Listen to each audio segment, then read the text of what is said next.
Why this story matters. This article highlights a practical example of progress driven by people, ideas, and persistence. Quick summary: this story highlights recent developments related to history, showing how constructive action can lead to meaningful results. Sunken ship's frame was made of wood from the Netherlands. Credit Viking Ship Museum for 600 years. The waters off Copenhagen have hidden an exceptional secret. Now maritime archaeologists from the Viking Ship Museum in Denmark reveal the discovery of the world's largest cog, a medieval cargo ship whose size and previously unknown construction details offer new insight into the maritime technology and trade networks of the Middle Ages. With the entirety of its starboard side buried within the mud of the Øresund Strait, the body of water that separates Sweden from Denmark, its timbers, rigging, and even brick galley were preserved in excellent detail. Would you like to read more good news about history?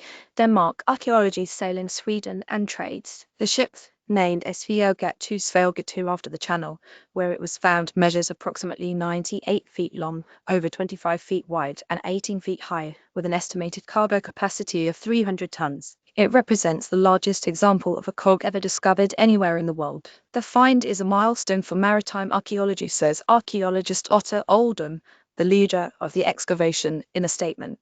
It is the largest cog we know of, and it gives us a unique opportunity to understand both the construction and life on board the biggest trading ships of the Middle Ages. Tree dating shows that the Polish oak cut to build the ship was felled around 1410. Sailors' effects, such as combs and rosary beads, were found among the wreckage, even as it seems to have sunk without a cargo on its way north from the Netherlands.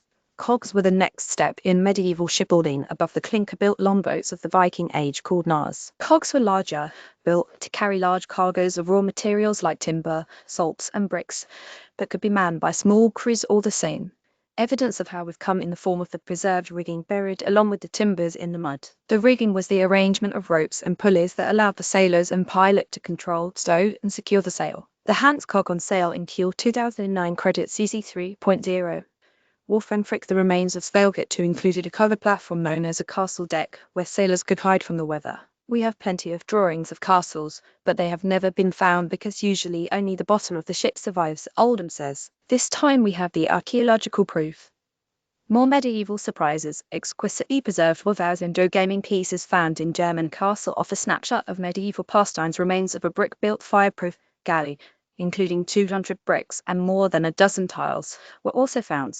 Cogs came built with these fireproof rooms where sailors could cook their meals around an open fire, a huge quality of life improvement over the exposed longboats of their ancestors. More shipwreck news. Shipwrecked cargo of Roman lead bars provides a chance to observe dark matter on Earth. Perhaps the find does not change the story we already know about medieval trade, Oldham says. But it does allow us to say that it was in ships like Svalget that this trade was created. We now know, undeniably, that cogs could be this large, that the ship type could be pushed to this extreme. The only reason to build a ship so large is if there were a large enough trade to go with it, and the scope of Svalget demonstrates that it would have been large indeed to have merited such a large ship. Article goodheadlines.org curates positive and solution-focused stories from trusted sources around the world.